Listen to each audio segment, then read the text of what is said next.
po si Isa Cabrehas. Nireklamo ko po ang aking ex-boyfriend na si Marlo Arizala, aka Sanderford, sa pananakit niya po sa akin dahil hindi po ako pumayag na makipagtalik sa kanya. Hinihingi po ako ng tulong para makamit po ang hustisya. Siguradong babaha na naman ang comment section sa una nating kasong ito. Naalala niyo pa ba si Sanderford na kilala uli bilang Marlo Arizala? Balik kay sana siya matapos ireklamo ng pang-abuso ng kanyang ex-girlfriend.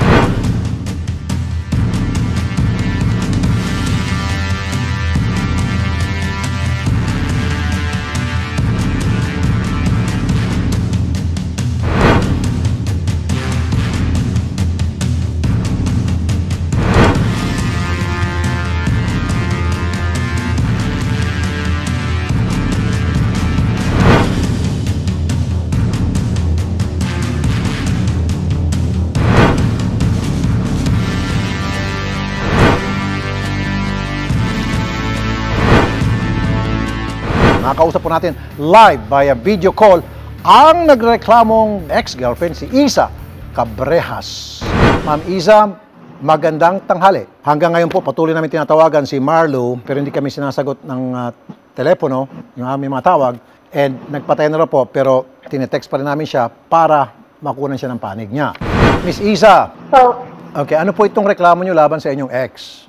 Sinasaktan niya po ako. Bakit nangyayari po yung pananakit? Anong problema niya, ma'am? Pinilit niya po ako na may mangyari po sa amin. At kapag ayaw mong gawin yon, Sinaktan niya po ako. anong klaseng pananakit po, ma'am? Pinaforce niya po ako, tapos hinawakan niya po ako sa kamay po. Tapos ginagawa pa rin niya yon. Opo. Hinagaran niya po ako. Rape po yon. That's rape. Siya nga pala, no, para sa kalaman ng lahat na mga kalalakihan, pwede kayong kasuhan ng rape ng inyong mga girlfriend, live-in partner, ng inyong wife. Kasi kung ayaw nila na makipagtalik sa inyo at pinilit nyo, that is rape. FYI.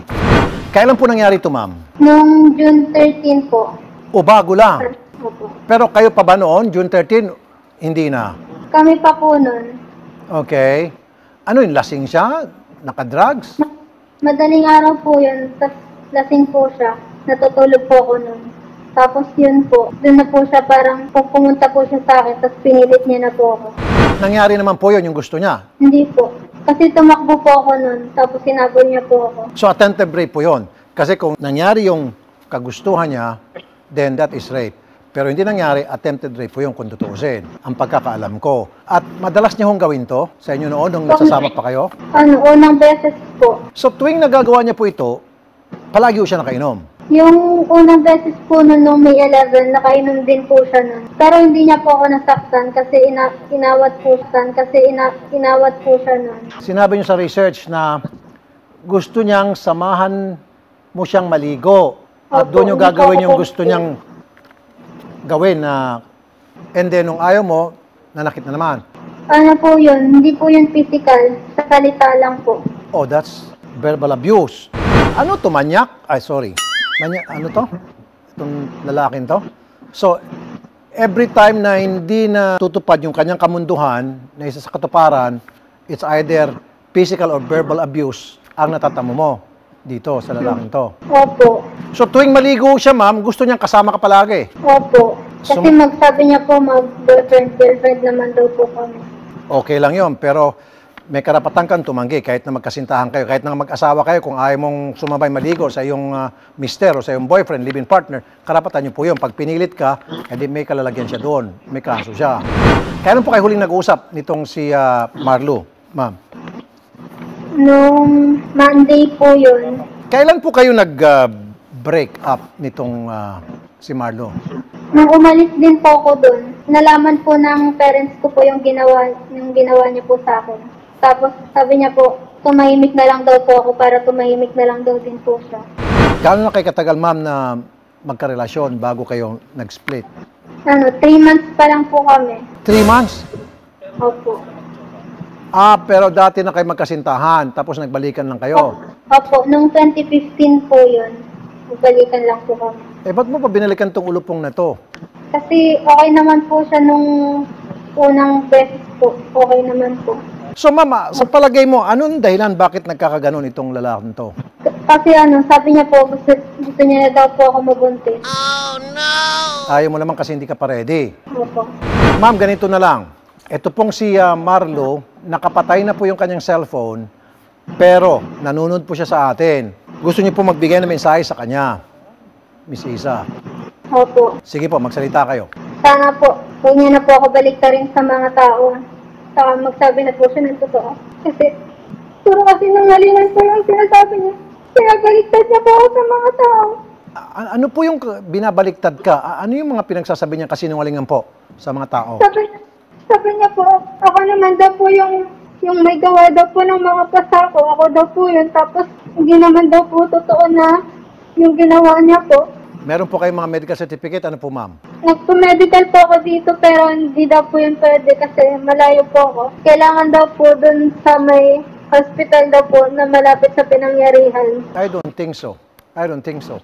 Dapat yung ospital na pupuntahan mo, regardless kung saan lugar yan, dapat tatanggapin ka sa pagpapamedical. Master Sergeant Evangelista, magandang tanghali po, madam. Magandang tanghali po, sir. Ma'am, ito pong si Miss Iza, gusto niya sana magpa-medical, kaya lang tinatabla raw siya ng ospital na pinuntahan niya dahil dapat daw kung saan siya sinaktan, doon siya magpapa-hospital, which I think is BS. So, Apo. kayo na lang pong bahala, ma'am. Yes, sir. Wala po problema. Papuntahin niyo na lang po dito, sir. Sasamahan na lang namin siya po. Di po ma'am, attempted rape ito. The fact na papunta doon kay Sargento para maumpisa ng proseso, yung pagpa-medical sa inyo, and then kunan ko kayo ng salaysay, and then sasampang kaso sa korte. Okay? Sana ma'am, kung within the 24-hour regulamentary period, pwede natin siyang damputin. Pero lumampas na po kasi, so direct filing na lang po ito sa piskalya. Okay? Salamat po, Miss Isa. Ingat po kayo. Dito. Ito po, palagi ko sinasabi rin sa Wanted sa radyo, sa lahat ng mga kalalakihan, hindi porket kasama mo yung misis mo sa bahay o girlfriend mo, live-in partner mo, matagal na kayo nagsasama, hindi pwedeng tumanggi. Pag gusto mong makipagtarik sa kanya, may karapatan po ang inyong mga partner na tumanggi at any given time. Kung ayaw niya, huwag pilitin dahil kapag pinilit nyo, rape ang kaso nyo. Timbangan na! MJ, ilang kilo na ang comments dyan? MJ. Grabe, sobrang init na talaga, idol. Galit na galit sila kay Sander Ford. Eto, umpisan natin kay Sharina M. De Vera, all caps. Halos sa mga comment na nakikita natin, no, idol. Gumanda lang ilong mo, Marlu. Dapat pinaganda mo rin ang ugali mo. Siguro, nung nagparitoke ka, dapat yung pagkaaning mo muna ang pinaritoke mo. My God! Habol mo, kiss-kiss mo sa palayan, kati mo. Mahiya naman. Makinig ka kay Sir Idol. Ayan. So, bukod dyan, sinasabi nga ng iba, ni Barbie Puri, sabi niya, bulok ka sa kulungan, lol. O yun. Tapos sabi ni JD Dollhouse, Sander, nagpunta ka dito sa amin sa Alfonso, pero dinumog ka. Sad to say, dinumog ka ng langaw. Siguro deserve mo yun kasi baka lang lumaki yung ulo mo. O yun ang sabi niya, idol, ano. At dito nga sinasabi pa nga ng iba na talaga naman, eto, sabi ni Queenie, Xander, ibalik mo na lang yung pagka-Marlu mo. Kasi syempre namimiss nga naman nila noong mga panahon na hindi pa raw nagyayabang si Sander Ford aka Marlu Arizala, idol. So, basically, yun yung mga sinasabi ng mga kapatid nating netizen dito. At sinasabi nga nila, no, na pangit daw yung ugali ni Xander. Hindi dapat niya ginagawa yan sa kanyang nobya. Kung maalala ko, si Sander Ford, dati nagsumbong sa atin, di ba? Yes, idol, may nag-ano dito, nag-comment nga dito, no, na kung dati raw,